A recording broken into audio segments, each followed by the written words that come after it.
Let's take a look at another settlement statement problem. Now, a couple of things about this one. Notice that the format is different. It's not written in narrative form. It's just line items.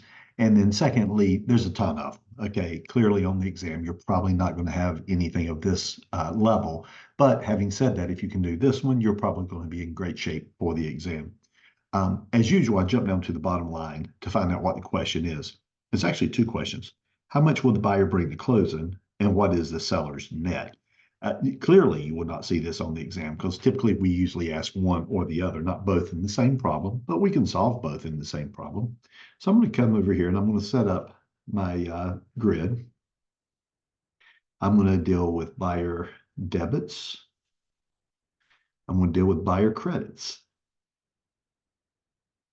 And then over here, I'm going to have seller credits and seller debits. Now, you don't have to set it up this particular way. I set it up this way because the debits minus the credits of the buyer typically ends up being a positive number, and seller credits minus seller debits typically ends up being a positive number. So that's why I set mine up that way, but it doesn't matter as long as you have the separate columns that you can put things in. So let's get started here. The closing took place on December 19th. Now, we know that's going to be important for prorations and for interim interest and such as that. The sale price on the house is $348. So let's just go ahead and drop that into place. We know that that's going to be a buyer debit. Buyer has to figure out how to come up with $348,000. On the other hand, to the seller, it's a credit. He has potential of walking home with $348,000. So boom, check that off my list. Now we're going to deal with how it's going to be paid for. Notice here that it's going to be a loan of 20% down. So it's going to be a 80% loan to value loan, however you want to do that. I'm going to actually calculate this right here. So I don't have a lot of space at the bottom. So I'm just going to take care of it right here. If it's 20% down, it's an 80% loan to value. So the loan is going to be $278,400. That's important to know because the buyer is going to get a credit for that $278,400. Now remember, the buyer's loan is nothing to the seller, so that's a single entry item there. The down payment is 20. It's going to be a 6% 30-year loan with one discount point and 500 loan origination fee. I'm going to deal with the one discount point and the 500 loan origination fee. Now we know why that 6% is going to be important. It's going to come back a little bit later when we're calculating interim interest, but for right now, let's take things as we get to them. So a buyer's debit, one discount point. One discount point is going to be 1% of the loan amount. Don't forget 1% of the loan amount. Be $2,784. And then we're going to have $500 as the origination fee. Just plug it into a place. It wasn't calculated on anything. It was just given. Now, the buyer's earnest money of $5,000, remember, shows up at closing as a credit to the buyer. And because it came from the attorney's trust account, it's nothing to the seller. So no change at all on that. So we took care of most of that. We took care of this. Let's now take care of the due diligence money. Again, it's going to show up for the buyer as a credit. He's already paid that money, so he'll get credit for it at closing. However, having said that, the seller is going to be debited the due diligence fee. So we'll make sure we put that over there in the seller's debit column. Okay, now that's taken care of. Okay, here's your interim interest. I waited until it came up, but now I'm going to deal with the interim interest. So that calculation is going to look like such. Loan amount, which is the same as principal, 278.4 times rate, which is 6%, divided by 360, because we're trying to find the daily interest. And the daily interest is going to be, that didn't come out very dark here, so make sure you can see that. The daily interest here is going to be 278.4 times 6% equals, and then divided by 360 is going to be 46.40 per day. Interesting number, but the only reason we need that 46.40 per day is to figure out how much the interim interest is going to be. So 46.40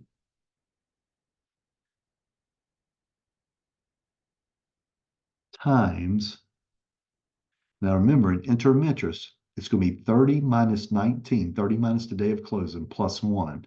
So 30 minus 19 is 11, plus 1 is going to be 12. So 4640 times 12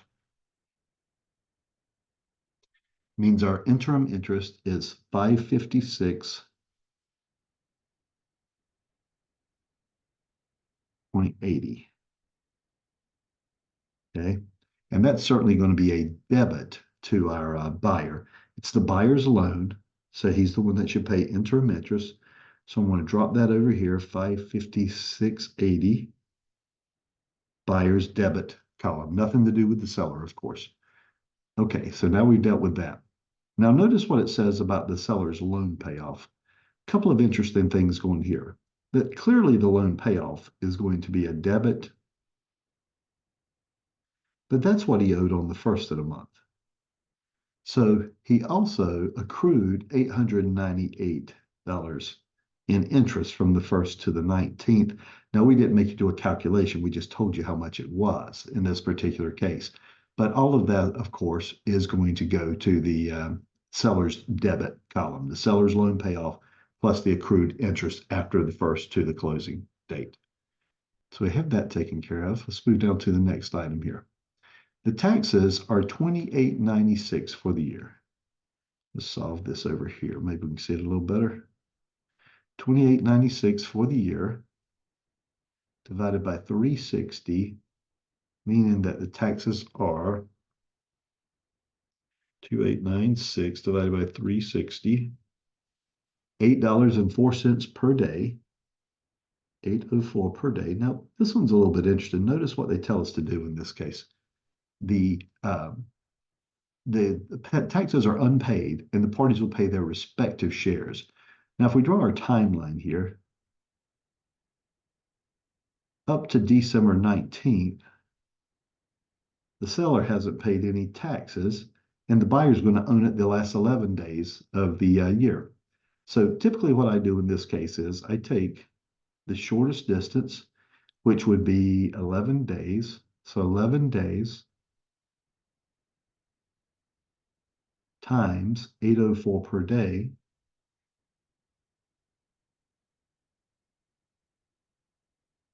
And so it's 11 days is $88.49. Okay. Now that's the buyer's portion. So the buyer will be debited $88.49.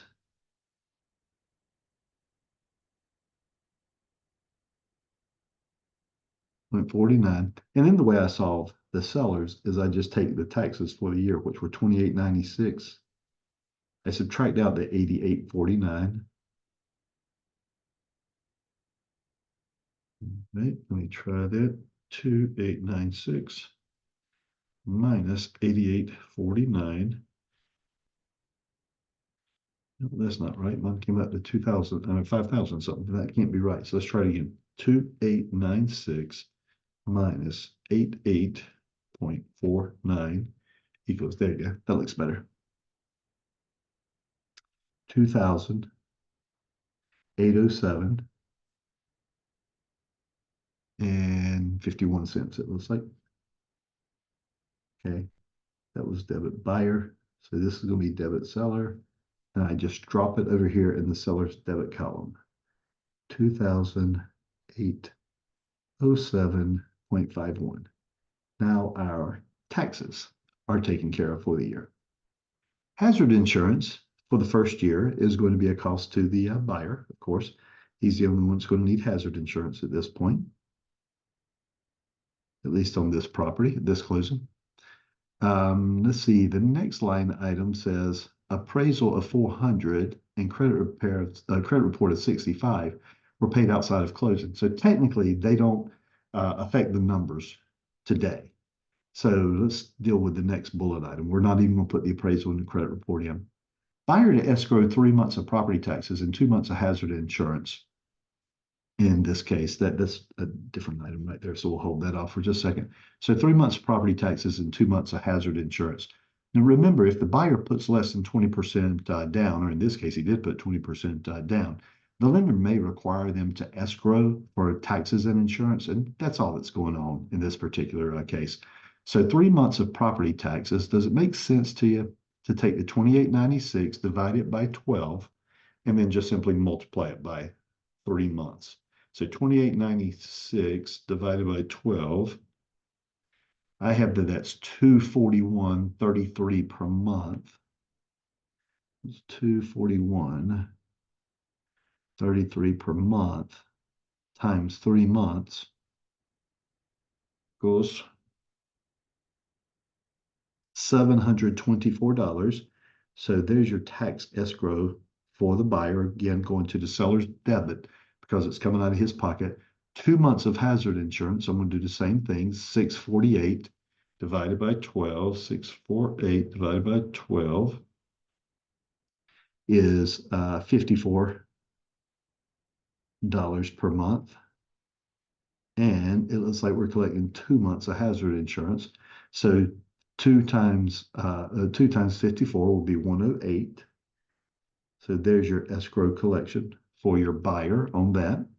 And we're getting close now. The attorney fee is $950 to the attorney fee. Of course, we know that that's a buyer cost. And then the rest of these are just simply going to be paid by the party who would normally pay them. So the deed preparation of 125, deed prep, remember, is the seller. The title insurance, no matter how we say it, that's always buyer debit. Okay. Recording of the deed, that's always the buyer. He's the one that's in his best interest to record the deed, protect it against third-party claims.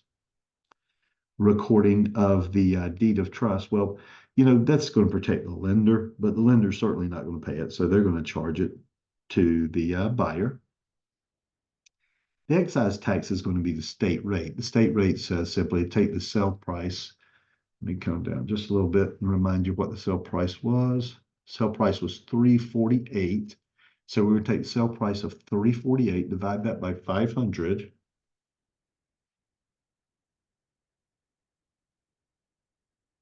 And that's $696. That's a seller debit. That's money that he's going to have to pay, $696 for excise tax. And then the commission. Commission in this case also based off the sale price, $348, boom, boom, boom, times 6%. And the commission is $20,880. Check that number again just to be sure. 348, 123, and commission was 6%. Yeah, 20,880. That is correct.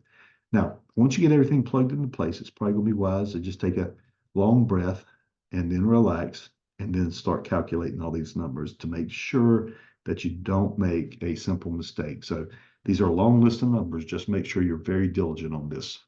$348,000 is the first buyer debit. We're going to add the rest of the debits up. 2784 was his loan origination. 500 was his, I'm sorry, that's the 2784 was a discount point. The 500 is the loan origination, plus 556.8 is his interim interest, which we calculated earlier as well, plus 88.49. Remember, that's his respective share of the taxes, plus 648, the first year of insurance, plus 720.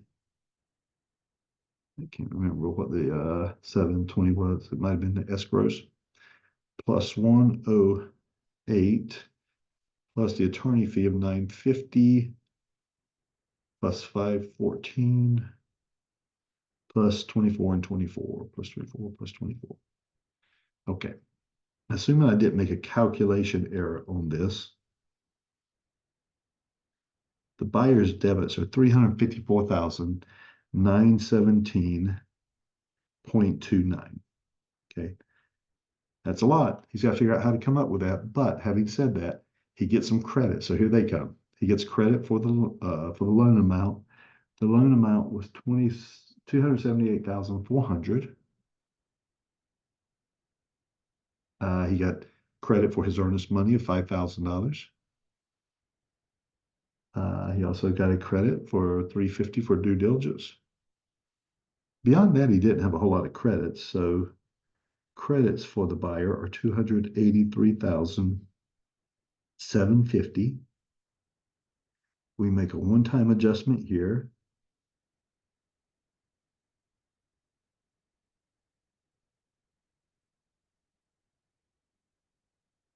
And I have that the buyer needs to bring 71,167.29 to closing. All right. So that's how much the buyer needs to bring to closing. Let's see how much the seller is going to walk home with. As is often the case, the seller has very few credits. In this case, only one, only the sale price. Okay. So now let's add up all the seller's debits. $350 for the due diligence fee, $211,489. That was part of the loan payoff, but he also accrued interest of $898.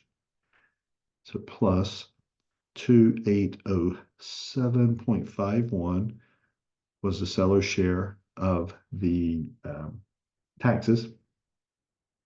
125 looks like a deed recording. 696. Can't remember what that was. Oh, maybe it was the excise tax. And then, of course, the commission of $20,880 based on the sale price, of course.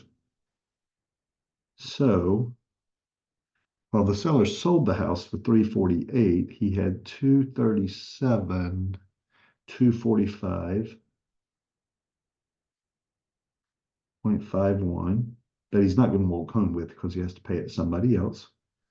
The attorney will typically take out this money and get everybody paid.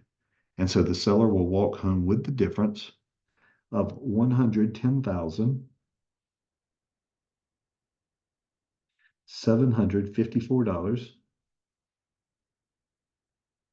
and roughly 49 cents. Now, again, that is a long problem, but it allowed us to touch on just about everything we need to do. We did an interim interest calculation. We did a tax proration. We even dealt with escrows a little bit, just doing exactly what it told us to do in the problem. Calculate the buyer's debits, the buyer's credits. The difference will be how much they have to bring to closing. So there's the buyer bring to closing, and then the seller's credits minus the seller's debits equals the seller's net at closing. And that's that problem. Again, much more difficult than you're likely to see on the exam because it goes over both sides and it takes a long time to do that problem. In deference to time, we don't typically do one of this length on the exam. Actually, I just went back and checked my calculations. This number right here is incorrect by $4. This should actually be $724 instead of $720. And that would, of course, change this number right here. Instead of 67, that's going to be 71. But that's a good example of why you have to double check these answers just to make sure that you didn't make a silly mistake. And that was just reading it incorrectly from the calculator. So anyway, the correct totals are 71, 171.29 and 110, 754.49. After checking those, I believe those to be the right answers.